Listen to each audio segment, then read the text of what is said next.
I'm going to show you the path of what led me into osteopathic medicine. I already told you the similarity between an MD and a DO, and I'm going to share with you today what the differences are going to be. The difference between an MD and a DO is basically a philosophy. It's a state of thinking. So let's take a look at an MD school. When you go to a medical school in the United States that give out MD degrees, they focus, right? The philosophy is research. Philosophy. It's a research, scientific research based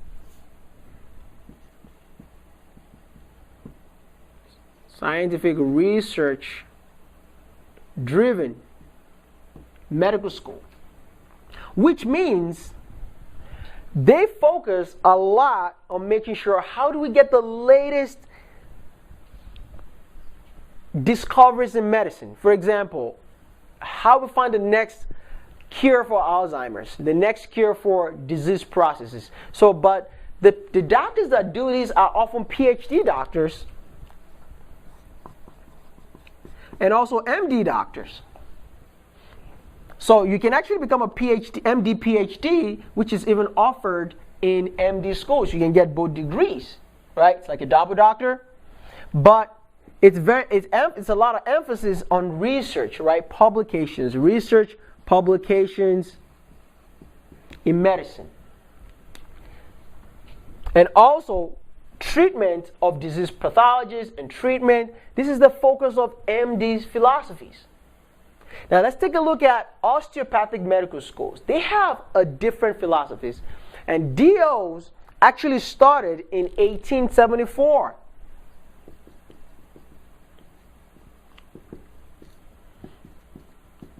Which was discovered by a doctor known as A.T. Still, Dr. A.T. Still. Now, Dr. A.T. Still thought there's a different way we should approach medicine. Like I said, it's a different philosophy. And his idea is basically states that the mind, the body, and the soul, they're all connected. And if there's a dysfunction in the musculoskeletal system of the patient body, you should be able to use your hands to be able to fix this dysfunction. That was the theory, and that was the belief that Dr. A.T. Still came up with, and that's why they call it osteopathic medicine. Now, just like I was confused when I was applying to medical school, when I heard the word osteo and pathic, I thought these were doctors that treated bones, right? It might sound confusing, right? You might think bones, pathology of bones, medicine. But that's not the true definition of osteopathic medicine. Osteopathic medical school focuses on primary care. Remember at the beginning, I was telling you about the 3 primary care specialties: family medicine, internal medicine, and pediatrics. So if you decide to apply to an osteopathic medical school, the difference is they're going to teach you how to use osteopathic manipulative medicine, OMT or OMM, osteopathic manipulation techniques. And these are actually techniques. For example, let's say a patient has lower back pain. They're going to train you on how to diagnose where there's a tender point. So you touch the patient's back like, oh, that hurts. And you said, oh, you know, what were you doing? Well, doc, I was twisting this way, and I twisted this way, and I kind of turned, and I couldn't move back again, and it hurts now. Well, there's 2 options to treating you. As an osteopathic doctor, I can just give you Motrin or ibuprofen, and that will take away the pain. But it's a mechanical problem. So in osteopathic medical schools, they teach you how to use your hands to diagnose where the problem is. They call it somatic dysfunction because your body's twisted in the wrong direction, and then teach you techniques of how to fix it back. So you put the patients back into their initial position, and this will help them heal better.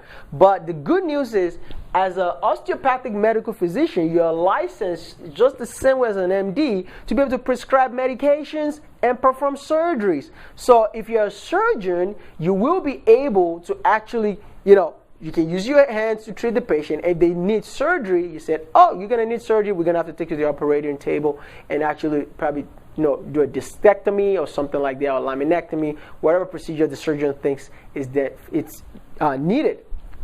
So the biggest difference when you decide to apply to a DO school is to know that you're going to learn how to use osteopathic manipulative medicine. And this involves treating the muscles, which is the musculoskeletal, the skeletal system, which involves also the bone system, ligaments, soft tissues, your fascia, and they teach you on how to treat a patient from head to toe. Every single part of the body can be manipulated in one shape, form, or the other to be able to fix any problem. And that is the basic difference between an MD school and a DO school.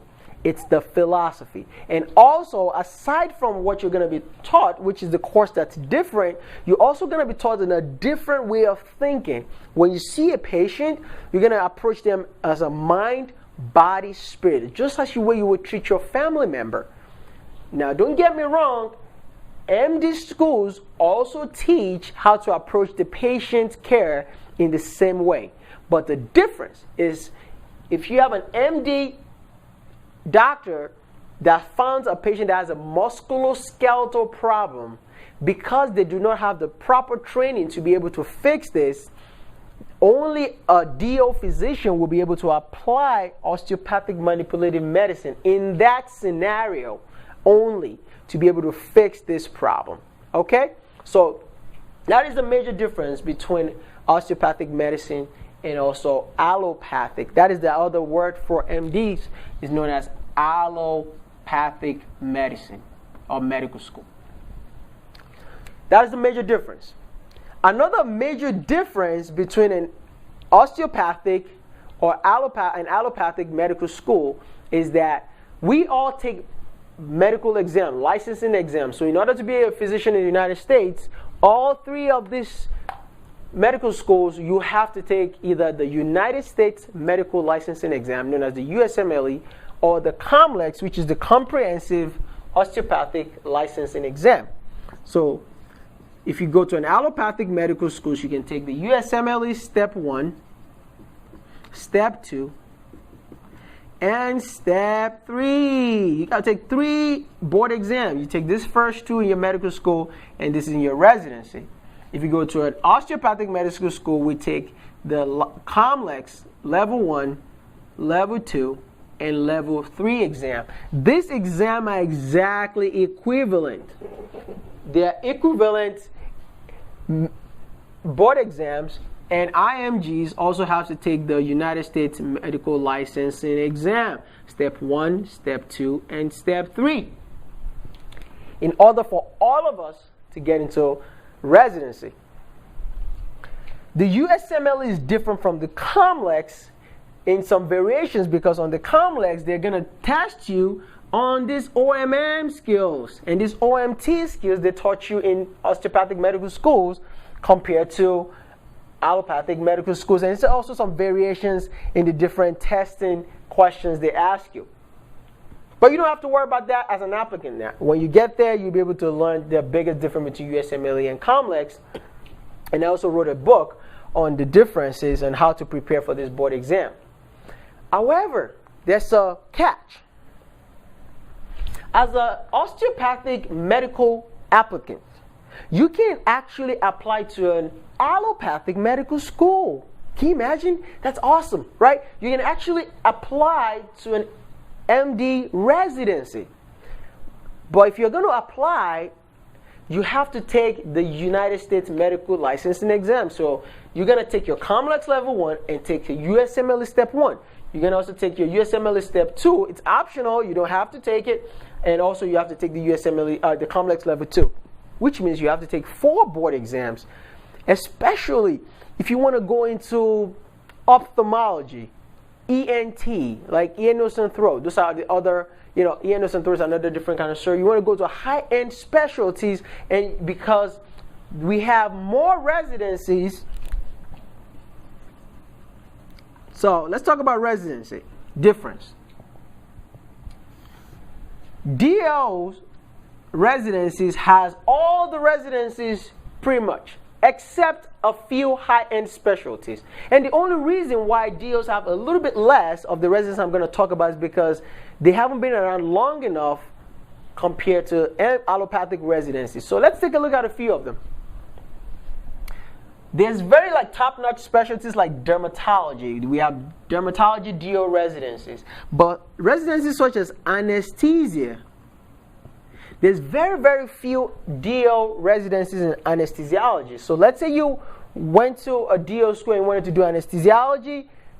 You're going to take your complex level 1 and level 2, USMLE step 1 and step 2. You don't really have to take step 2, but if you do take it, it's also beneficial if you do really well on it. And then you can apply to an allopathic residency in anesthesia. PM&R. We don't have a lot of PM&R residencies in DO's residencies, so when you apply to PM&R, it's mostly going to be an allopathic residency. So those are the things you have to remember when you're applying. But residencies such as ENT, right, general surgery, family medicine, internal medicine, pediatrics, right? You know, there's a lot of DO residencies pretty much in everything I've listed except CIS. And also, if you want to do a dermatology residency, there's dermatology residencies for DOs, but it's not as much as MD residencies. So if you want to apply to both, you can apply to to the dermatology residency DOs and also apply to the one for the MD, so you can increase your chances of matching into residency. Okay? Now let's talk about fellowships. Remember I told you internal medicine doctor can specialize in cardiology, GI, right, endocrine. When it comes to fellowships, there's not a lot, right, of fellowships. There are fellowships. We have infectious disease cardiology fellowships for DOs, but the difference is there's not a lot of fellowships in the DO world compared to the MD world. Okay, but I'm pretty sure in the nearest future this is going to increase more as time goes on. But at the time when I'm making this video, I'm just letting you know in advance that if you want to do a fellowship, and your DOs, if you end up in an allopathic residency, you might have a chance of getting into their fellowships because they just have a lot more fellowships, a lot of fellowships. For example, Hem-Onc. Hem-Onc is hematology, oncology. There's not a lot of Hem-Onc DO residencies. So if you want to do you just love cancer patients, leukemia patients, and you really want to go into Hem-Onc, you really have to go into an allopathic residency for you to actually match into this kind of fellowship, to do a fellowship in hematology and oncology. And so if you go to a DO residency and you want to do a fellowship, you just have to apply to this, and if you're a very strong applicant, you're going to be able to get into these fellowships. Okay? So let's take a look at international medical graduate for a minute. If you go to an international medical school, Caribbean, now there are advantages of going to these medical schools. Let's talk about some of them.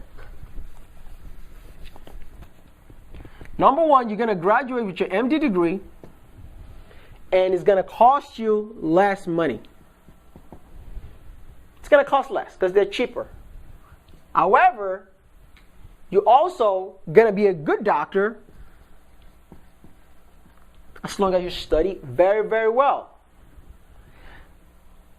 You have to take the USMLE exam just like an MD applicant.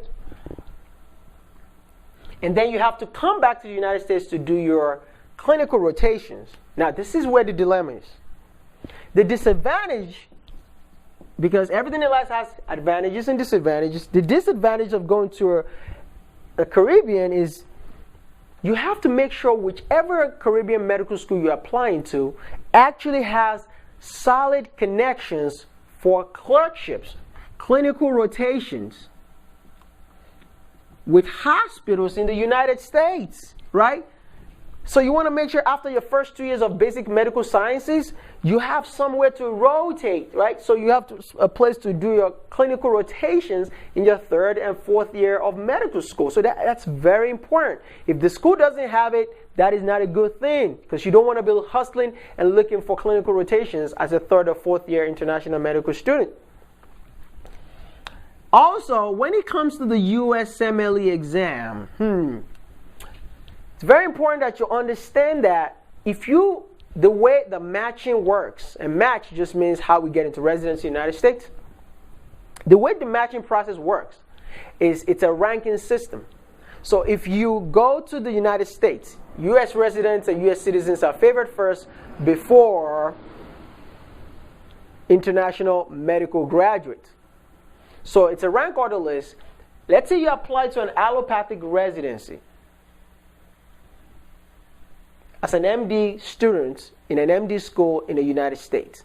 You're going to get the first shot, right? They're going to look at your application first. They want to take their students. If you're a DO and you apply to a DO residency, right, basically you're going to get your first shot and you're going to match. Now the difference is MDs cannot apply to DO residencies, but DOs can apply to MD residency. Okay? So in this case, it's going to be an allopathic graduate, osteopathic graduate, and then an international medical graduate. So you get the 3rd option on the list. And also, your USMLE scores has to be very, very stellar. You have to do really, really well. So let's say you want to do internal medicine in the United States and you're coming from the international medical schools. You have to score at least in the 85th percentile starting. Right? You want to score at least an 85 on your boards when you take this exam, because your passing score, the passing score is 75, and right now it's like 189 is the passing score.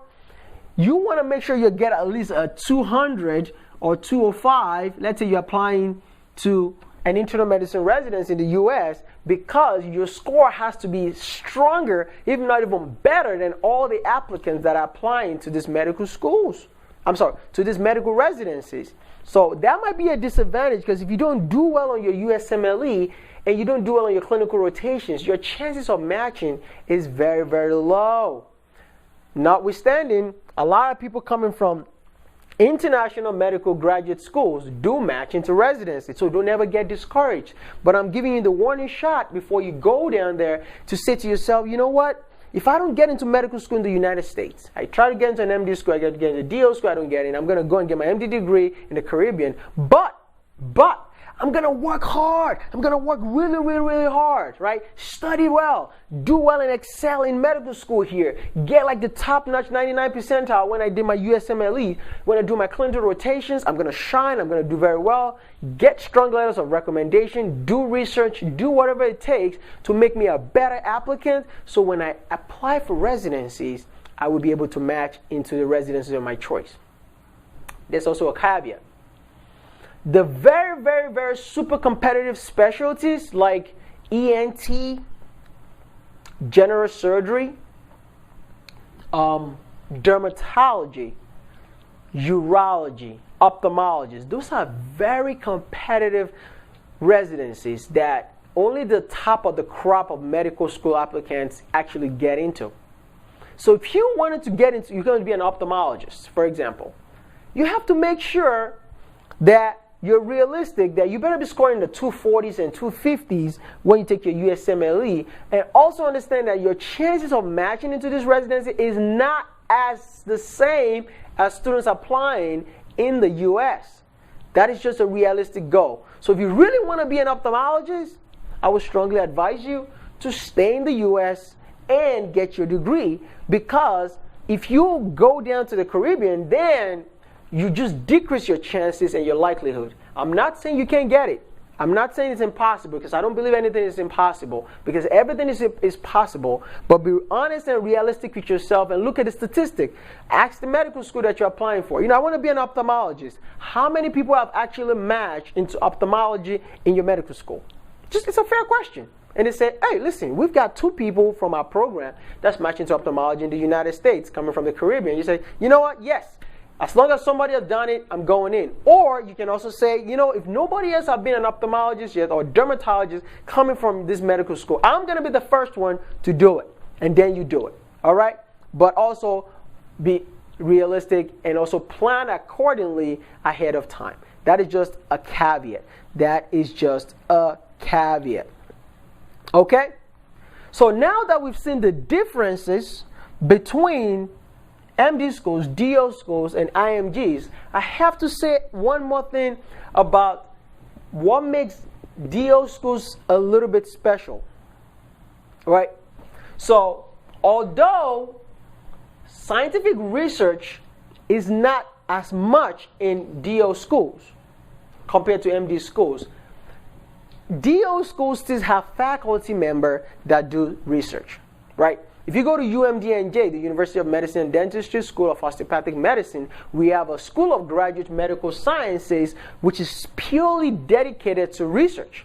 And one of our researchers just found, a testing for Alzheimer's disease, which is the latest research development in the finding disease pathology and processes and understanding how the disease works. So, although I did say the philosophy of an allopathic medical institution focuses on scientific research and data, and also, disease treatment and symptoms, understand that as a DO, you get to learn how to use scientific research, observations, publications, learn osteopathic manipulative medicine. You have a chance to take the USMLE if you want to go into an allopathic residency, and also the philosophy of treating the body, the mind, and the spirit is what makes an osteopathic medical doctor a well-rounded physician that understands when it's applicable to use any of these modalities, and you can do surgery and also prescribe medications. So, people might ask me, you're an emergency medicine physician, do you ever use OMT? Yes, I do. I actually use it. When my patients come into the quick check section of the emergency department and a patient is complaining of lower back pain, I treat them with OMT first. And then I write them a prescription like, all right, take this medicine and this should help. And use some ice patches and also use some rest to help the patient. Now what I've done is mechanically treat the patient, give them medications, so overall their chances of getting better is faster. Okay? And that is biggest difference. But I have to also emphasize that both MDs and DOs, right, all work together as the same healthcare team. We are one team. We work together to make our patient's life better. And that is the most important part of medicine, to be compassionate, to help your patients feel better, and to be a teacher, which means to be a doctor. And that's one of the most important aspects and tenets of medicine. So, you are the applicant. I have laid down the similarities, broken some of the myths that you've heard about MDs, DO schools, IMGs. I've given you all the options. Now you know what to do. Don't ever be discouraged when you apply to medical schools. My advice for you is have an open mind. Do your research. If you want to go to an MD school, go to an MD school. If you want to go to a DO school, go to a DO school. If you want to go to an international medical school, go to an international medical school. As long as you're going to be happy. Know your goals. What are you looking for in medicine? Why do you want to become a doctor is the most important question you have to ask yourself. If you can answer that question first, half of your work is done. And then your second step is to say, now that I know I want to be a doctor, what kind of doctor do I want to be? You've got 3 different pathways to become a physician in the United States. Now, the third thing is to do your research. Your research is to make sure what are the average MCAT scores, what are the requirements to get into this kind of school, and what are the requirements to get in this kind of school, and what are the requirements to get in this kind of school. And what do? You visit a few of these medical schools. You go through their affairs, right? You talk to them. You ask questions. And when you ask all the questions to all your answers, once you get your answers, you write it down on a piece of paper. You go to a DO school. And if you want to learn about osteopathic medicine, the only way you can learn about it is to see it yourselves. Visit your nearest osteopathic medical school and see what osteopathic manipulative medicine is all about. Now, there's another caveat. Students often say, oh, aren't DOs like chiropractors? No, absolutely not. DOs are not chiropractors. Now, some of the things chiropractors do treatment-wise might seem similar to some of the things you will learn in osteopathic manipulative medicine, but the biggest difference is to know that chiropractors only focus on the spine. That's all they treat. Now, when you go to all three medical schools, you're going to learn about biochemistry, physiology, anatomy, pharmacology, pathology. You're going to learn about biostatistics, prevention. You're going to learn about all these things, microbiology. You're going to learn about internal medicine, cardiology. They will teach you everything you need to know about medicine. In allopathic medical schools, they teach a lot of embryology, which is not taught in osteopathic medical schools. But in osteopathic medical school, we learn osteopathic manipulative medicine for the first 2 years of medical school.